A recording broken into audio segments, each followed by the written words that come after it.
Bonjour à toutes et à tous, j'espère que vous allez bien. Aujourd'hui, j'avais envie de vous parler de la vitamine B12 parce que c'est une vitamine qui est souvent négligée et qui est pourtant essentielle à notre bonne santé. Alors, tout d'abord, où est-ce qu'on la retrouve finalement, cette vitamine B12? Alors, on la retrouve principalement dans les aliments d'origine animale, donc la viande, le poisson, les produits laitiers comme le beurre, le fromage, dans les œufs. On la retrouve aussi dans certains aliments d'origine végétale, donc notamment les algues et les aliments fermentés, mais malheureusement, on n'a aucune certitude par rapport au fait que celle-ci est bien assimilable par le corps. Et pour terminer, il y a beaucoup de produits industriels qui sont enrichis en vitamine B12, donc par exemple les laits de soja, enfin, les laits d'amande, tous les laits végétaux que vous pouvez trouver en grande surface sont souvent enrichis parce qu'ils sont justement destinés à des personnes qui sont végétaliennes ou végétariennes. Alors quels sont les rôles de la vitamine B12? Alors tout d'abord, elle a un rôle anti-anémique. Donc vous pouvez très vite faire de l'anémie et avoir une carence en fer si vous ne consommez pas assez de vitamine B12.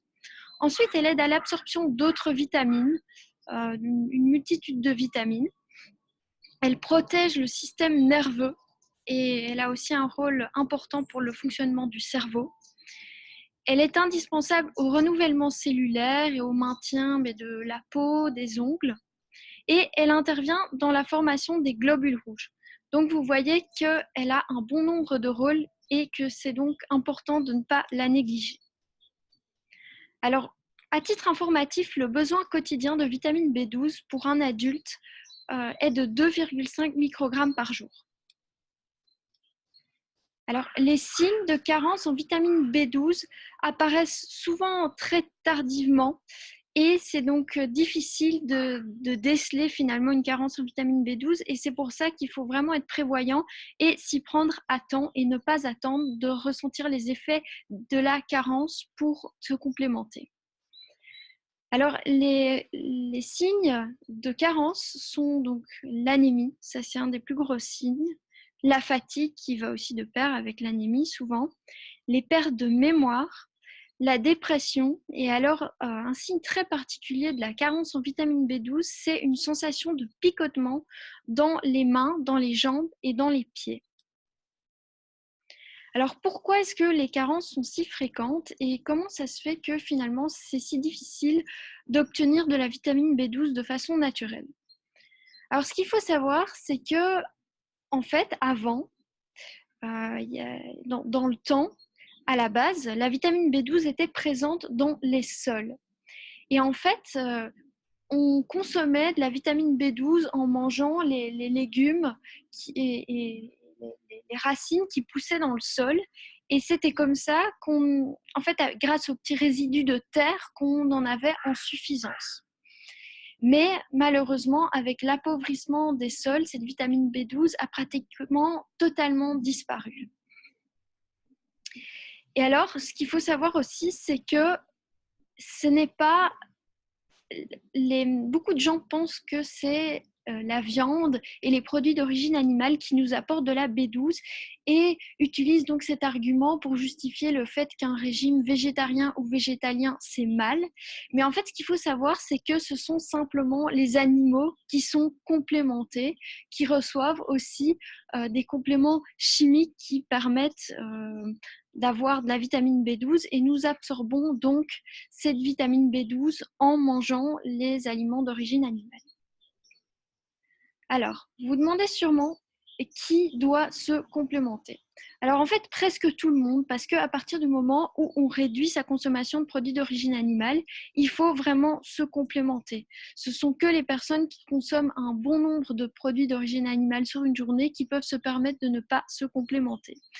Et donc, ça veut dire que les végétaliens et les végétariens doivent être très vigilants parce que eux n'ont pratiquement aucune source de vitamine B12, sauf s'ils consomment, comme je l'ai dit précédemment, des algues, des produits fermentés, certains champignons en contiennent aussi un petit peu, mais comme je vous ai dit, on n'a aucune certitude par rapport au fait que cette vitamine B12 soit assimilée par le corps.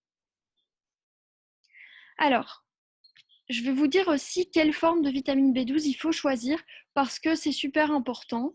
La simple vitamine B12 sous forme de cobalamine n'est malheureusement pas assimilable par notre corps, ou en tout cas très peu. Donc les deux meilleures formes, ce sont la cyanocobalamine ou alors la méthylcobalamine, qui se rapproche le plus de la vitamine B12 que nous avons dans notre sang. Alors, sous quelle forme est-ce qu'il faut la consommer? Alors, il y a plusieurs options, ou en tout cas, je vais vous donner les 3 options les plus fréquentes. Alors, il y a tout simplement sous forme de comprimés.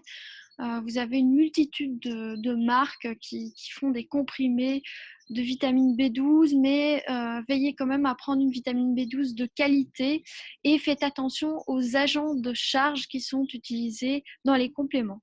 Alors, vous pouvez aussi opter pour des injections.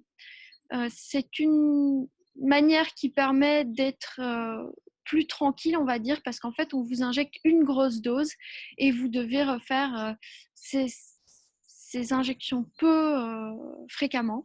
Donc, ça peut être pratique si vous voulez être tranquille, en tout cas pour je pense aux végétaliens et aux végétariens qui ont besoin quand même d'une grosse dose de vitamine B12.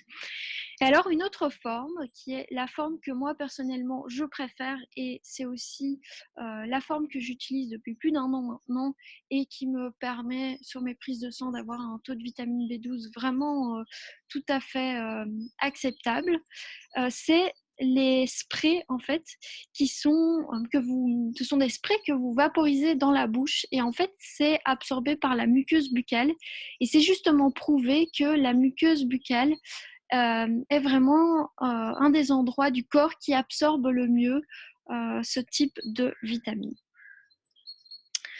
Donc voilà, j'espère que je vous en ai appris un petit peu plus sur la vitamine B12 et que vous allez contrôler votre taux de vitamine B12, que vous irez faire une prise de sang et que dans le cas où vous êtes en carence, vous prendrez soin de vous complémenter pour prendre soin de votre santé. Je vous souhaite une bonne fin de journée et je vous dis à très bientôt.